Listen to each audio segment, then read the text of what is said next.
Assalamualaikum warahmatullahi wabarakatuh.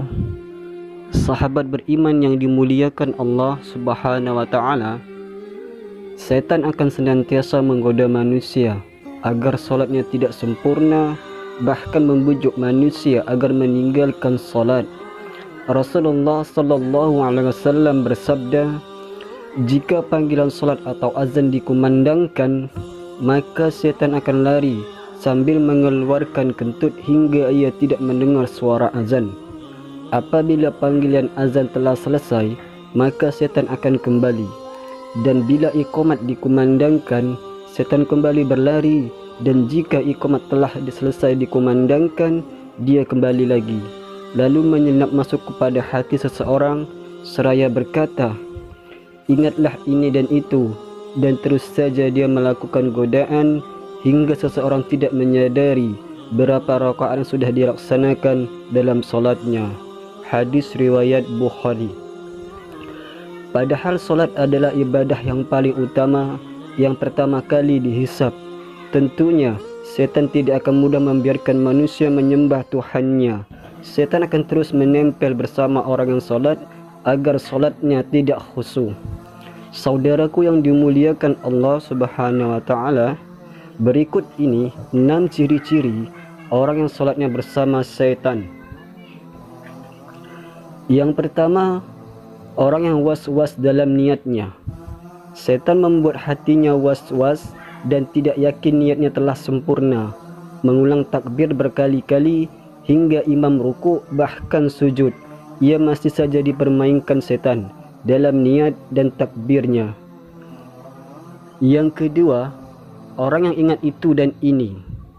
Di saat tengah solat, setan akan mendatangi manusia untuk mengingatkan berbagai urusan hingga solat seseorang menjadi tidak khusyuk. Dikisahkan suatu hari, Imam Hanafi didatangi seseorang yang kehilangan barang. Ia lupa menaruh barangnya. Oleh Imam Hanafi, orang itu dianjurkan untuk solat sepanjang malam hingga menemukan barang yang dicari. Namun baru setengah malam menjalankannya solat, setan membuatnya ingat lokasi barang tersebut.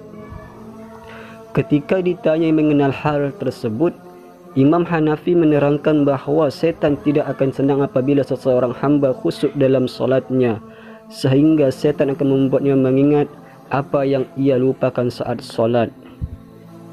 Lalu yang ketiga, orang yang merasa ragu buang angin. Perasaan ragu saat buang angin atau tidak adalah sebuah gangguan setan yang hembuskan untuk mengacaukan solat seseorang. Rasulullah sallallahu alaihi wasallam bersabda, jika salah seorang di antara kalian merasakan hal itu, maka janganlah membatalkan solatnya hingga ia mendengar suaranya atau mencium baunya tanpa ragu. Hadis riwayat Ahmad.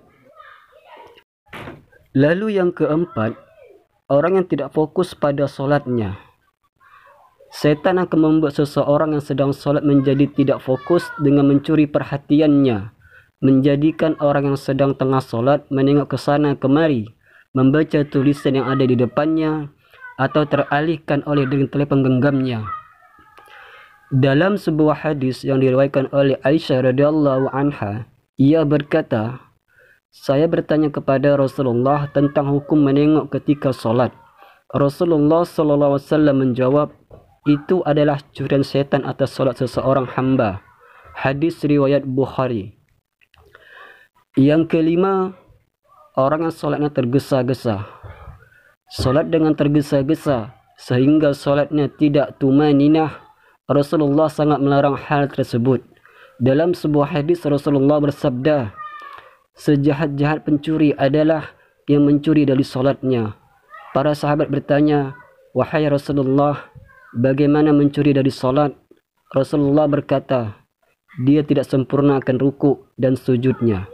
Hadis riwayat Ahmad. Dalam hal ini, Rasulullah menganggap perbuatan mencuri dalam solat lebih buruk daripada mencuri harta. Lalu yang terakhir, wanita yang solat ke masjid menggunakan wangi-wangian.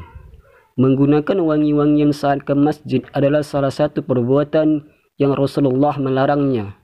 Rasulullah bersabda yang artinya, Jika salah satu dari kalian atau para wanita hendak ke masjid, maka janganlah sekali-kali menyentuh wangian. Hadis riwayat Muslim. Saudaraku yang dimuliakan Allah Subhanahu wa taala, demikianlah setan akan terus mengganggu manusia dengan berbagai cara agar solat seseorang menjadi tidak sempurna.